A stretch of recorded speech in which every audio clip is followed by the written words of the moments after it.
Det er den 30. december. Allan, han nåede sgu ikke 70 kilo. Så lad os gå ud og se, hvad hans straf er.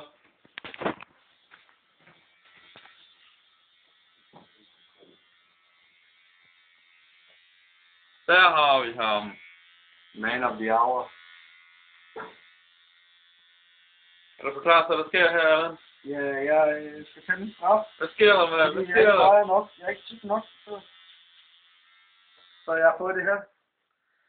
Det er min straf. Undskyld mor, og undskyld Marianne, kære rektor. Det var ikke for at være provokeret. Så, og det her, det var for sjov, fordi jeg er dum. Og er med hvad som helst.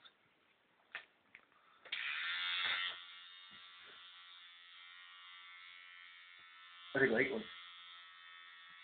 Særligt meget. Kun som min ære og mit rygte. Nej, han kommer med det her i morgen til nytårsaften. Eller morgen aften. Nej, hvor det er rigtigt. Yes. Jeg er færdig. Videoblog.